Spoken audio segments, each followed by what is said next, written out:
Today on Blue 58, the Packers stood pat at the trade deadline, leaving things to the players already on the roster to salvage the season. Will they? Only time will tell, but there's a lot we can watch along the way. Blue 58! Hello and welcome to another episode of Blue 58, the one and only podcast of thepowersweep.com. I am your host, John Meerdink, happy to be with you here for another episode. It's no moves, again, for the Packers at the trade deadline, but not for lack of trying. What does it mean? Well, the Packers didn't really want to buy at the trade deadline, though they tried, but they also don't want to blow it up either.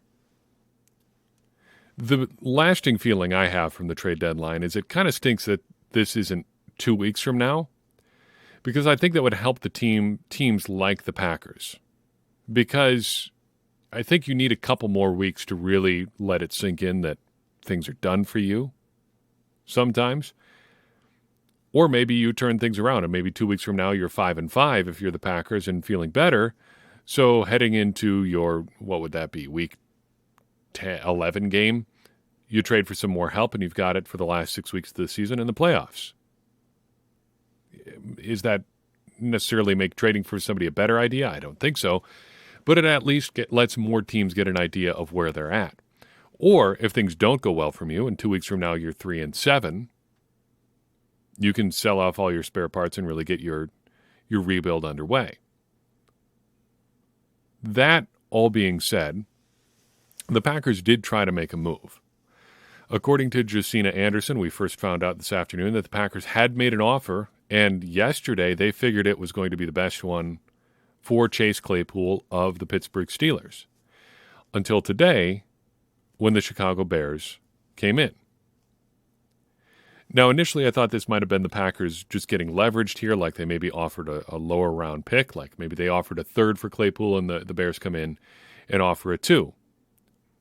But that turns out to not have been the case. We got some initial reports from Pittsburgh local media, and then Tom Silverstein confirms that the Packers did indeed offer a 2 for Claypool.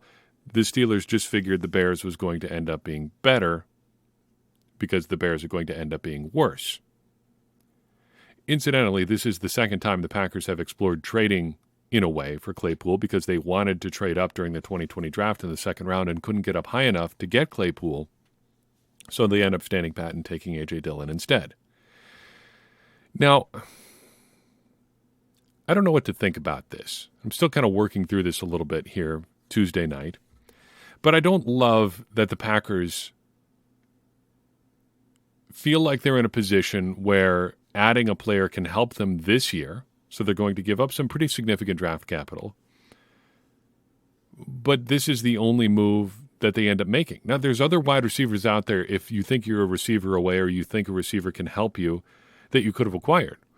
We talked about a few different options at thepowersweep.com. For instance, Kendrick Bourne would be a pretty good option.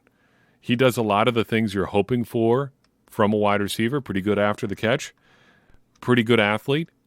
Though not as good as Claypool, to be sure. He's probably a little bit more polished as a player. But the difference, I don't know, if you're looking to acquire for somebody for this year, is probably not all that much. But it seems the Packers stand pat after not making the move for Claypool. And now we're here. The Packers think they're just going to ride it out with what they've got. And apparently they think what they've got is pretty good already because they didn't flip around and go the other way and just say, we're going to sell off some assets. I don't know if selling or buying is necessarily the right move, in part because we got to wait and see where things end up over the next couple of weeks.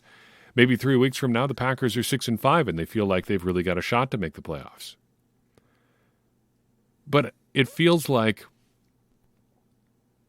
at bottom, this is the Packers, again, just being a little bit passive.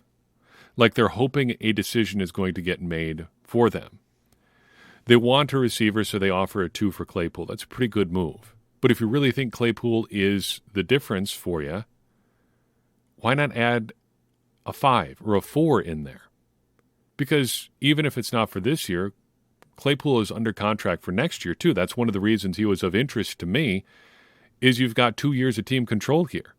Even if it's Jordan Love at quarterback for the Packers next year, you've got another receiver under contract who's at least in line with a lot of the things that you like to do. Big athlete, good at getting down the field. Sure, there are some imperfections to his game, but it's a guy you've been interested in before. It's like the Packers are just hoping on a lot of different things, and I think you can look at a lot of different things on this roster and see more hope than plans. The Packers hoped a lot of pieces would fall into place on the offensive line. They hoped David Bakhtiari's knee would be better to start the year. They hoped Elton Jenkins would be able to hold things down on the right side. We'll talk a little bit more about Elton Jenkins here in a second. They hoped that their defense would take a step after last year. They hoped that rookie wide receivers plus Sammy Watkins plus Allen Lazard and Randall Cobb would be enough to offset the loss of Davante Adams. And all that hope hasn't amounted to much. It seems like the Packers are just hoping things are going to figure themselves out. But hope is what got them into this mess in the first place. We've talked about this, I feel like almost ad nauseum at this point. But I'll bring it up again. It's not a mystery to the Packers that they're struggling this year. That was part of the plan. If they were worried about having a bumpy road in 2022, they sure didn't do a whole lot to avoid it, because the sort of players that would have smoothed out some of those bumps are not on this roster. But it went worse than they expected here in the first 8 weeks. They were thinking, okay, things are going to be rough, but we'll be able to beat the Giants. We'll be able to beat the Jets. We'll be able to beat the Commanders. And then you're 6-2 heading into the back half of your season. Sure, things haven't been great, but you steal a couple wins there on the front end, and you can figure things out down the stretch. Hasn't worked out. So now the Packers offer a 2 for Chase Claypool, hoping that it turns out to be the best, thinking apparently that he can help them solve their issues on offense in 2022 and maybe 2023, and they end up with nothing. And I don't understand that part of it. The Packers have seemed to want to play this both ways this season. They think that they can contend with Aaron Rodgers, so they sign him to a big deal, but also they don't really go in on getting him a whole lot of help either. They really don't add a ton to their offense, other than these 2 rookie receivers that have played a lot, and then you got Samori Toure in there as well. You're just kind of hoping for a lot. And hope isn't much of a plan. And whatever plan there was really hasn't gotten the Packers very far. And then they're trying just, it feels like, the bare minimum to try to get a little bit better. I don't feel like they're a receiver away anyway. It's kind of a confusing time to be a Packers fan, because you can see some of the plan, but it also feels like the Packers are both expecting some of these outcomes and then also surprised by them too. I don't really know what to make of that. But I'm left feeling like it's hard to have a positive takeaway about the Packers front office here, because the parts of their plan that depend on one another are in conflict. You want Aaron Rodgers, but you're not going to really invest in Aaron Rodgers' success other than hoping Davante Adams comes back. And then when he doesn't, you hope that a couple rookies are going to be enough. That doesn't seem like very good planning to me. But the planning doesn't end, because the Packers have a couple big decisions coming up on noteworthy contracts. The first is going to be for Elton Jenkins, who is due for a new contract after this year. Gut check time right now. Would you sign Elton Jenkins to a big money contract right now? Like, just for the sake of, I don't even want to put a number on it, but just say top-end guard money at the very least. Would you sign him to a deal that pays him top 5 guard money in the NFL, whatever that happens to be? I don't think I would right now. I think you slow play this one. But the Packers and Jenkins are in a tough spot here, because for a few reasons. First, and I guess at the most important level here, Elgton Jenkins is, and I don't want this to sound overly dramatic, but he's kind of having a season from hell here. And it dates back to the middle of last year, too. So, year 1, year 2, year 3, Elgton Jenkins is at first a super sub, then a really rock-solid starter at one position. Then it turns out he can play a whole bunch of positions. Then he ends up playing at a Pro Bowl level at one position. And then because David Bakhtiari tears up his knee, you end up with Elgton Jenkins at a totally new position, and it turns out he's pretty good there too. But then Jenkins himself tears his ACL. And basically as soon as he's cleared to play football again, the Packers have him at an entirely new position. Why do they need him to do that new position? Well, it's in part because David Bakhtiari's knee still isn't better. Because in a perfect world, heading into 22, David Bakhtiari is fully cleared to go. You probably move Yosh Nijman over to the right side, and then you have Elgton Jenkins at either left or right guard. And it does seem like he is most comfortable on the inside. But Bakhtiari can't go on the outside. So Yosh Nijman has to stay on the left. That leaves Elgton Jenkins on the right. And whatever you have at guard. When the Packers finally decide to make a change at guard and move Elgton Jenkins back inside, after things don't go particularly well for him on the outside, what happens?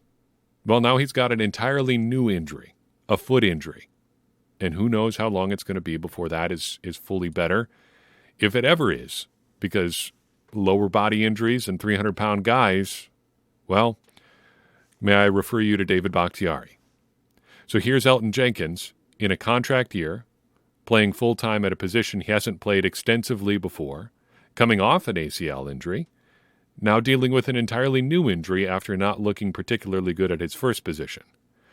Terrific. And while it may not have been a perfect situation to put him at guard or at tackle, you can also see how the Packers and Jenkins end up in a situation where their incentives are aligned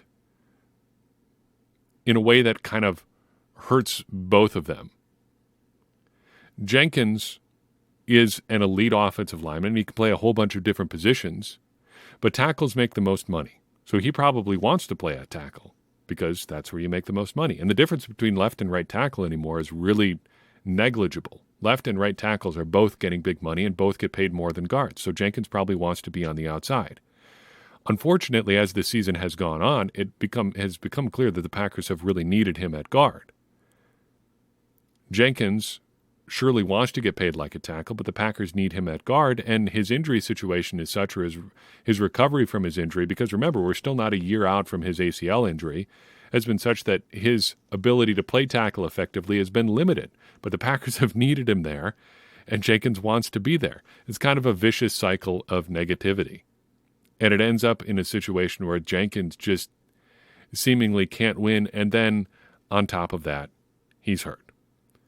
So the Packers are going to have to decide between now and whenever if they want to re-sign him at all. And if the Packers end up at the end of this year and Aaron Rodgers retires, we're in full rebuild mode.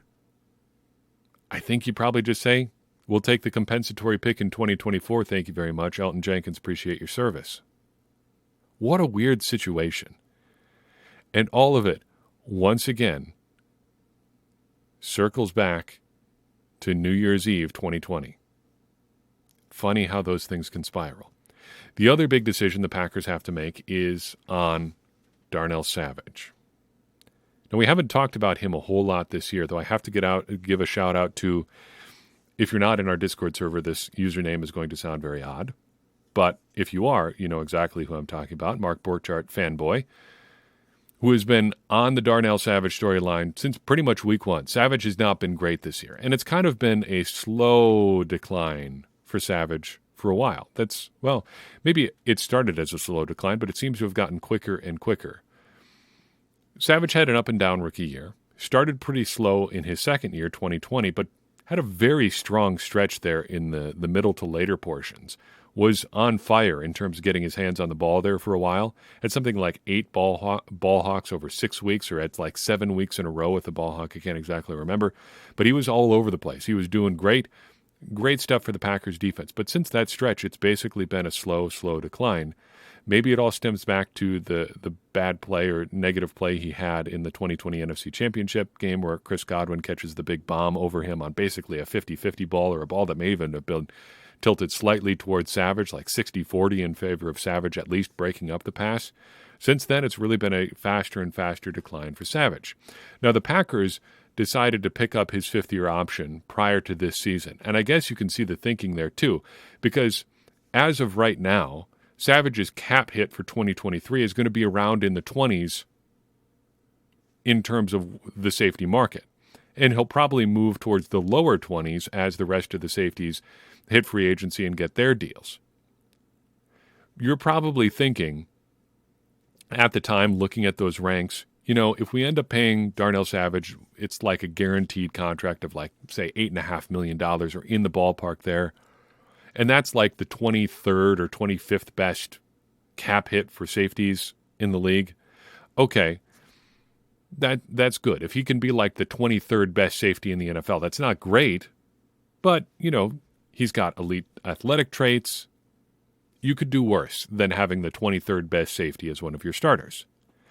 But this year, to be very, very clear, he is not one of the 25 best safeties in the NFL. In fact, if you ranked him 20 through 50, he's significantly closer to 50 than he is to 20. And he may not even be on the plus side of 50 or the right side of 50. So the Packers probably should have explored a trade for him today, if they didn't. And if they haven't thought about it, we're going to have a serious conversation before the next league year starts. Because as of right now, the cap hit is too high for what you're getting for Savage. This is not how the Packers anticipated things going with, say midway through the 2020 season. You've got Elton Jenkins playing significant reps for the first time, or you've got, Rashawn Gary playing significant reps for the first time. Things are looking good for him, 2020. You've got Darnell Savage really coming along in the back half of 2020. You've got Elton Jenkins looking like there's absolutely nothing he can't do. 2 years later, Elton Jenkins is hurt, has been not great this year. Darnell Savage looks like he shouldn't be on the field at all. And at least Rashawn Gary is good, because things have changed significantly since the other two of your top 3 picks in 2019. The NFL is wild, man. Looking at the rest of the Packers season, it's going to be, I think, in some ways a slog. No matter what happens, the Packers are going to be on the brink of extinction for the rest of the year. 5 losses through October is going to put you in that situation. Even if the Packers are winning, they're always just going to be that close to being done for the year. That's going to be a stressful thing for as a fan. It's hard to enjoy things when things are that stressful. So what do you watch the rest of the way? If you're trying to get your mind off that aspect and you still want to have fun watching the Packers, what do you watch? Because I've been pretty insistent on this idea that this is still an interesting time to be a Packers fan, and I think it is, because transition is always interesting. Transition is when the things are happening that you're going to look back 3 years from now and say, this is where this decision went right, this is where this decision went wrong, this is where things could have been a little bit better here. You get to watch that play out in real time, and when you know it's happening or about to happen, that's, I think, when you should really be excited about things. That's when, as a fan, I think it's time to put a little bit of extra work in to really watch some of these moves closely. The Packers sign a guy, and you dig a little bit deeper on who it is. Say, for instance, like November, what would it have been? 2017? Yeah, 2017. Around that time, November, December 2017, one of Ted Thompson's last significant moves as a general manager was to sign tight end Robert Tonyan. Around that same time, he brought in Alan Lazard, I believe. It may have been 2018. But Tunyon for sure was in there. But Tunyon, low-level practice squad signing. We probably mentioned him in passing, if at all. But he's gone on to be a pretty significant contributor over the years for the Packers. Those sorts of moves are going to be happening over the rest of this season and beyond. And guys that are on the roster are going to get opportunities to shine. So what should we be watching the rest of the way as we head into what could be a transition time for the Green Bay Packers? The first thing on my list is who's getting opportunities on the offensive line. So things are going to remain, I think, unsettled on the offensive line for some time here. We've got uncertainty with David Bakhtiari. He's week to week, day to day. We've got uncertainty with Elton Jenkins, whatever's going on with his foot and his continued movement around positions. So who else is going to get opportunities? We've seen Zach Tom get some burn at left guard and on the right side a little bit this year. Will that continue? Because guard has not looked like a great fit for him, given his, I would say, current weight. I don't want to get into the technical stuff like anchor and stuff like that, like the more technical side of pass blocking and run blocking, because that's not my area of expertise. But I can read a roster sheet, and right now it says that Zach Tom is about 304 pounds, which seems generous looking at him. If you told me he was like 290, I would probably believe you. 285 maybe. He's not thick enough, heavy enough to play guard in the NFL right now, but I think he should still get some opportunities, so what do you do with him? And asking that same question, what about Sean Ryan? He's been active the last 2 games, but hasn't played on offense. When does he get a look? The Packers have explored playing with him at guard. Was that classic tackle prospect who might have to move in the inside or into the inside in the NFL for the Packers in the draft this spring? Well, when does he start getting opportunities? The second big thing I want to watch over the rest of the season is developments on the edge, specifically J.J. Enagbare, I guess literally the only one. He has really come along these past couple weeks, a couple tackles for loss, 4 of them, in fact, 2 sacks in there as well. And it looks like he adds a little bit to his game each and every week. And he's kind of in an interesting category of players for the Packers, which is a tendency breaker for Brian Gutekunst in the draft. Not an elite athlete, but pretty productive in college. Is he a case study for maybe expanding the draft purview a little bit more? In any case, he's going to continue to get a lot of reps as the Packers' third edge rusher because, quite simply, the Packers don't have anybody else right now who can reasonably lay claim to that role. So what does he do with the playing time he's got as the Packers continue to chip away at Jonathan Garvin's playing time? Tipa Naliai is on injured reserve, and the Packers just released Kobe Jones, one of their other edge rushing prospects, just today, in fact, along with Patrick Taylor. Bummer to see there. But they're probably clearing space for Kylan Hill, which we haven't really mentioned. But today, as we record this, is the last day the Packers can make a decision on him, and they've got 2 roster spots open right now, so presumably that's going to be him. What does Enagbare do over the rest of the season? What does he add to his game? How does he grow over the next 9 weeks? Wide receiver development is another thing we need to watch. First and foremost, do we ever get to see Christian Watson for an extended period of time this season?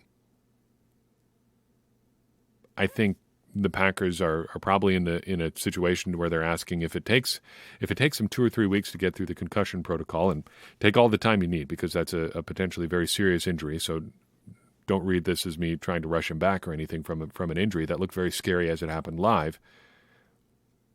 If the Packers think it's going to be 2-3 weeks, a month, do you just shut him down for the year? And will we ever get to see him for an extended period of time? Can he avoid other smaller nagging injuries if we do get to see him? What can Romeo Doubs add to his game between now and the end of the season? I think we saw a much more confident-looking Doubs in the Bills game, going up and high-pointing the ball in the end zone. That looked great. He had a nice catch along the sideline. Those were the sort of plays that we haven't seen him make so much this year. Seeing him potentially build on that would be exciting. And I want to see more of what he can do in this Packers offense as he continues to grow as a player. And as a bonus, what can Samori Toure do?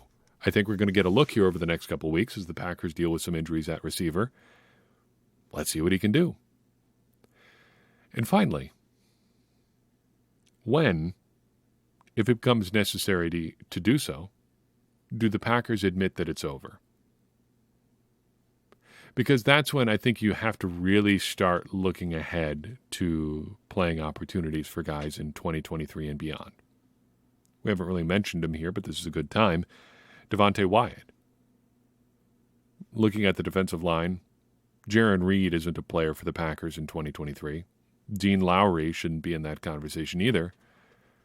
If the Packers are truly out of it at some point, and maybe they don't admit it until they are absolutely, positively, mathematically eliminated from the playoffs, in which case there's going to be a pretty significant period where the Packers are functionally eliminated and actually eliminated, I think, unless they get really bad really fast here. Really, really bad really fast. But when it becomes clear that you're not going to make the playoffs, when do the Packers seemingly admit it? And what do they do once that point comes? Because I think that's when you have to start just giving almost exclusive playing time to guys that are going to be here in the future. What is that future like? And how do the guys the Packers ultimately do play factor into it? We'll find out, I guess, if the Packers actually get to a point where they admit that, it's just not going to be us this year. And we'll see if and when that point comes. That's all I've got for you in this episode of Blue 58. I appreciate you tuning in. I appreciate you listening to my just semi-scattered thoughts on a bunch of different topics in this episode. That's sort of where the Packers are right now. Just a bunch of stuff going on, and you kind of got to talk about all of it, but it's not clear what it adds up to yet. In any case, thank you for listening. And if you enjoyed it, I would really appreciate it if you would share this episode with someone else you think would enjoy it too. That's going to help more people find the show, get more people involved in this conversation that you and I are having about the Green Bay Packers, and ultimately, and best of all, help all of us, me included, become smarter Packers fans. And as I always say, smarter Packers fans are better Packers fans, and better Packers fans are what we all want to be. I'm your host, John Meerdink. We'll see you next time on Blue 58.